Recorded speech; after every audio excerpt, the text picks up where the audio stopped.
Olá, estudantes, retornando para mais uma aula. Como nós vimos na aula passada, nós definimos uma quantidade que se denomina momento angular e nós verificamos que o momento angular se conserva na inexistência de torques externos, né? Foi o final da nossa aula. Na aula de hoje, nós vamos trabalhar com esta lei de conservação num caso bem específico, que são o caso relacionado às forças centrais. Então, o que nós sabemos é que o torque ele provém de um produto vetorial entre o raio e a força. E nós sabemos que produto vetorial entre vetores paralelos, ele é nulo. Então, a partir daí, nós conseguimos extrair um resultado bem interessante a respeito da conservação do momento angular. Então, hoje nós iremos falar de momento angular, conservação de momento angular e forças centrais. E uma boa aula a todos.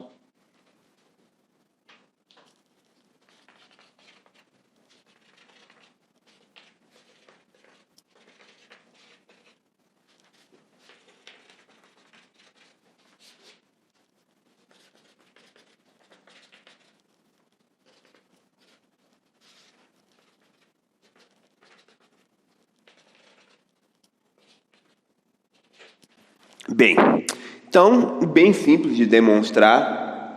Então, o torque ele é definido como sendo raio vetor força.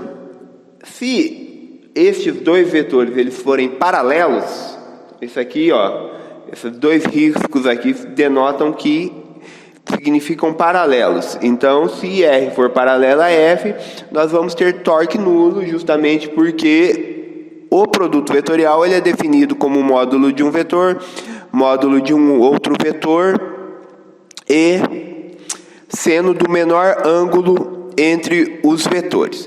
Então aqui nós temos um problema, um resultado muito importante que tem uma implicação direta, por exemplo, no movimento de translação da Terra ao redor do Sol. Então vamos discutir um pouco esse movimento e falar qual é a implicação direta da conservação do momento angular nesse movimento.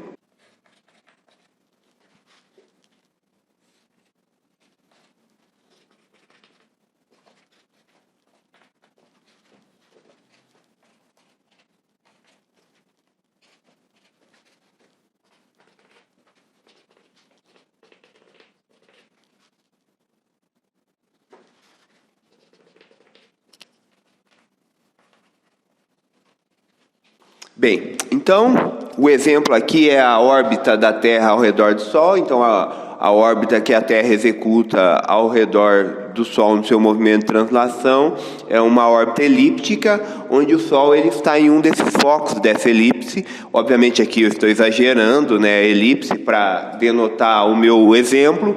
Mas o que nós temos aqui é que o Sol, também denominado como hélio, por isso essa designação afélio e periélio. Então o afélio é o ponto mais distante da órbita da Terra no Sol e o periélio é o ponto mais próximo da órbita da Terra ao redor do Sol. Então afélio e periélio são pontos que denotam a distância da Terra ao hélio, que é o Sol, tá bem? Então por isso essa designação afélio e periélio. Eu sempre uso periélio, P de perto, e aí eu sei que o periélio é o ponto que é de maior proximidade, tá bom? Então, o que nós temos aqui? Nós vamos ter uma velocidade aqui no afélio e uma velocidade no periélio. Então, nós sabemos aqui que a força que age nesse sistema é a força gravitacional. E, obviamente, que a força gravitacional, ela age puxando. A força gravitacional aqui, na Terra, ela age puxando para o Sol e tem direção menos R. Então, a força gravitacional aqui, ela tem direção, tem módulo da força gravitacional e direção e sentido de menos o raio da trajetória, ok? E o raio, obviamente, que ele teria em direção R. Então, é fácil verificar que a força gravitacional, ela tem... a força gravitacional e o vetor raio, eles são antiparalelos. E o que significa ser antiparalelo? Tem a mesma direção, porém sentido contrário. Então, cai nessa situação aqui, né? Vetores paralelos ou antiparalelos, torque nulo. Então, isso significa que o momento angular, ele se conserva. Então, se ele se conserva, nós vamos ter essa relação aqui, ó. Então, o módulo do LP, ele é o módulo igual ao módulo do LA, ou seja, o momento angular no periélio é igual ao momento angular, o módulo do momento angular no afélio. No caso aqui não é somente o módulo, tá? Direção e sentido também são iguais, porque o momento angular se conserva. Então agora, fazendo essa continha aqui, nós vamos ter o quê? Massa da Terra que multiplica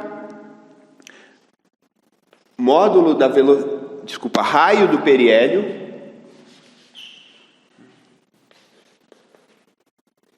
e velocidade do periélio. Aqui eu estou representando com módulo justamente porque esse ângulo aqui, ó, é de 90 graus. Então, esse vai ser o resultado aqui do meu produto vetorial. E o mesmo acontece aqui no afélio. Massa da Terra, velocidade no afélio, raio do afélio, só mantendo a ordem do produto vetorial, tá? Raio do afélio e velocidade do afélio. Então, cancela-se as massas, e aí nós vamos ter essa relação aqui, que a velocidade do periélio dividido pela velocidade do afélio é igual a o raio do periélio, o raio do afélio dividido pelo raio do periélio.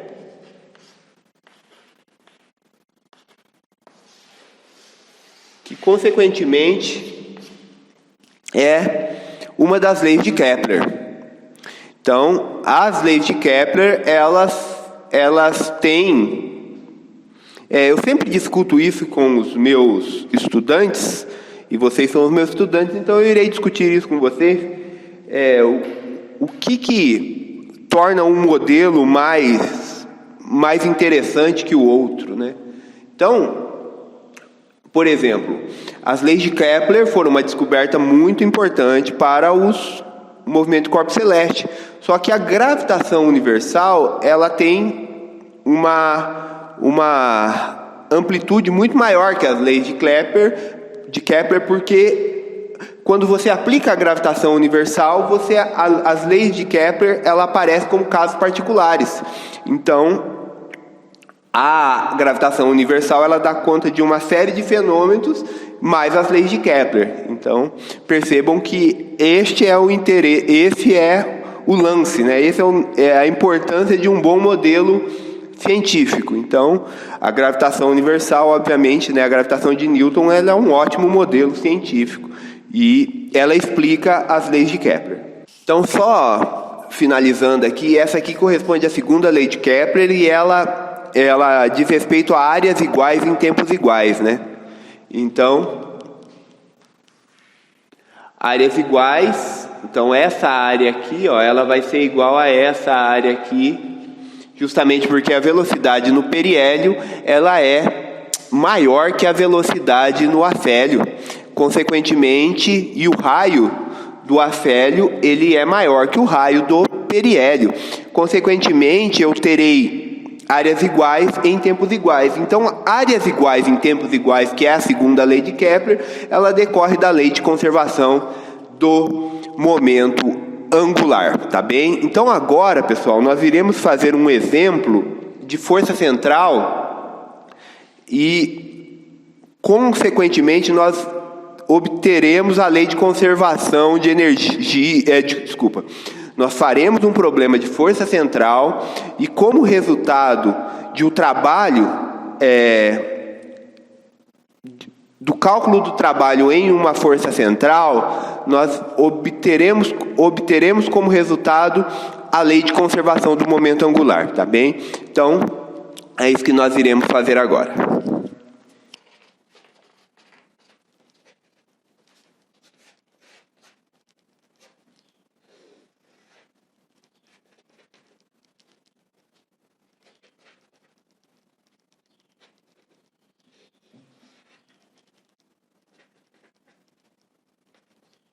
Bem, então o que nós temos aqui? Nós temos um plano, tá? Com um pequeno orifício no centro desse plano que passa-se uma corda.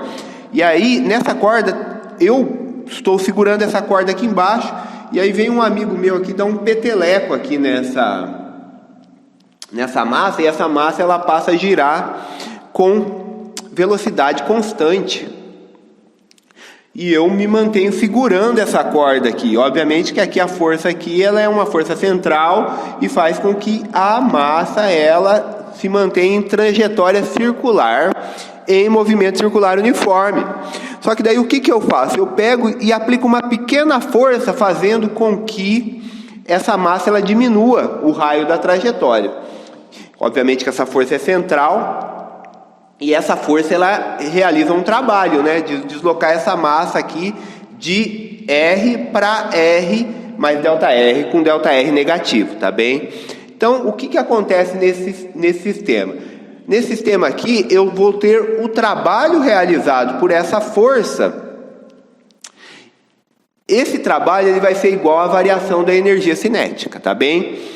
Então, é isso que nós iremos fazer. Eu vou usar essa relação de trabalho e energia, tá? Ou seja, o trabalho realizado pela força para puxar a cordinha é igual à variação da energia cinética, e eu vou mostrar, a partir desse teorema de trabalho e energia, que o momento angular, que uma das consequências dessa relação trabalho e energia é a conservação do momento angular para esse sistema, tá bem? Então, vamos lá.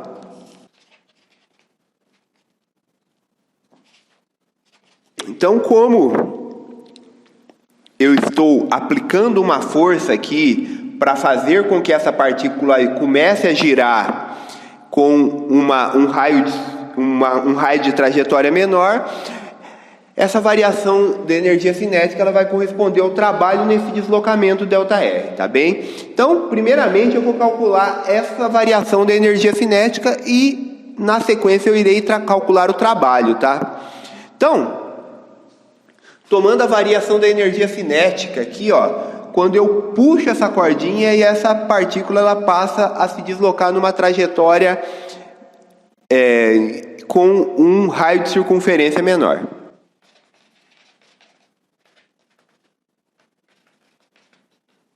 Então, o que nós temos aqui? Como o raio da minha trajetória diminui, consequentemente a minha velocidade aumenta. Então, a minha energia cinética final aqui, ela vai ser meio de mv mais ΔV ao quadrado. ΔV é a variação, é o incremento de velocidade que a partícula ganha com a diminuição do raio da trajetória. Tudo isso dado a conservação do momento angular, tá bem? Então, menos a energia cinética inicial, que é meio de mv quadrado. Então, aqui o que nós temos que fazer, né? Nós temos que calcular a soma desse V mais ΔV ao quadrado, tá? Então, nós vamos ter isso aqui.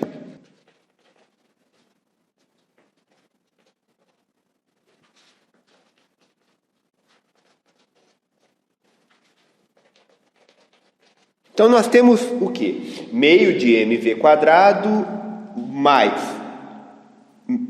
mv ΔV, porque mv ΔV, porque eu tenho meio, e aí duas vezes o primeiro pelo segundo, então cancela o meio com 2, e aí vai ter mv ΔV mais m ΔV quadrado menos mv quadrado. Então, cancela-se meio de v quadrado com menos meio de mv quadrado, sobra esses dois termos aqui.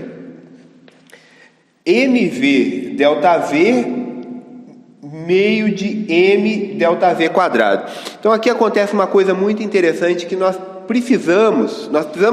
temos que desprezar esse termo aqui. Ó. Por quê? Porque como o meu deslocamento é infinitesimal, consequentemente, a minha velocidade, o meu acréscimo de velocidade vai ser infinitesimal também. Então pensa o seguinte, eu tenho um número que multiplica um número muito pequeno. E aí eu tenho um número muito pequeno elevado ao quadrado. Então este número que multiplica um número pequeno, ele é muito maior que um número pequeno elevado ao quadrado. Então este termo aqui, ó, ele é desprezível no limite que ΔR tende a zero, tá? Comparado com este termo aqui. Então, portanto, a minha variação da energia cinética, ela vai ser mv delta V, tá bem?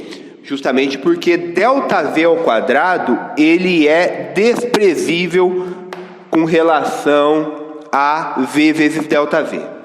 Então, esta é a minha variação da energia cinética. E qual vai ser o meu trabalho aqui?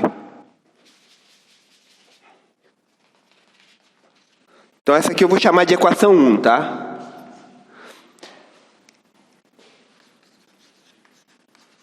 Então, o trabalho, nós já vimos aqui, ó, trabalho, ele é força escalar de deslocamento.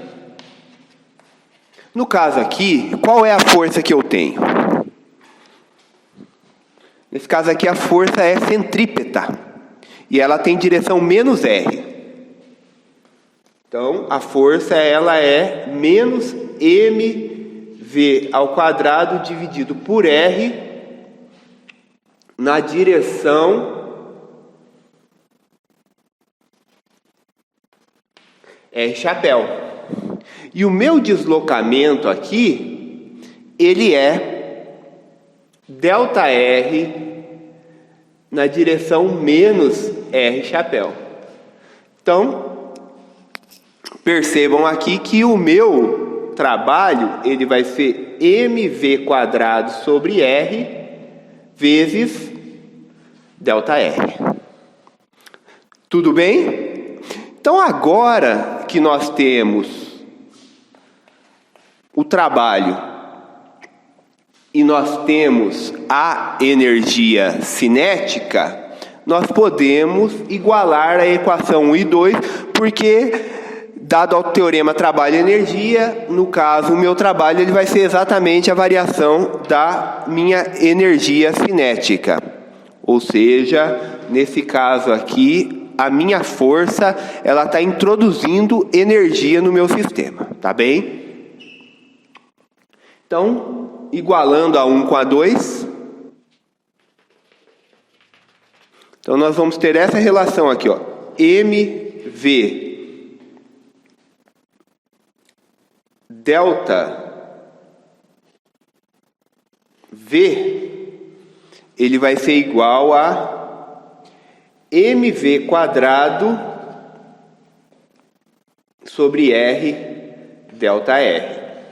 Então, percebam aqui que eu posso cancelar este termo aqui, ó, V quadrado com V, e, consequentemente, escrever uma relação desse tipo aqui, ó, mv delta V, desculpa, mr delta V,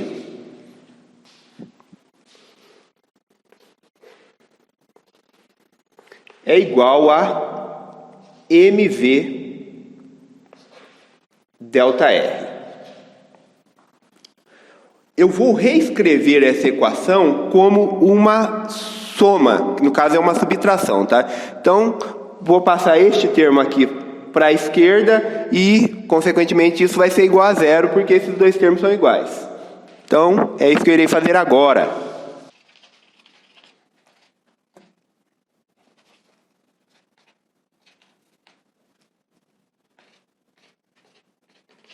Então percebam que este termo aqui, ele diz respeito à conservação do momento angular. Então, mr delta V, menos mv ΔR é a variação do momento angular neste deslocamento infinitesimal. Então, o que nós temos aqui é que, à medida que o R diminui, o meu V aumenta e, consequentemente, eu mantenho o meu momento angular constante. Então, eu posso reescrever essa equação da seguinte forma. Eu posso escrever isso como sendo delta MRV. E no caso aqui, delta MRV é igual ao meu delta L, que é 0. Então isso garante que no problema de forças centrais eu tenho a conservação do momento angular.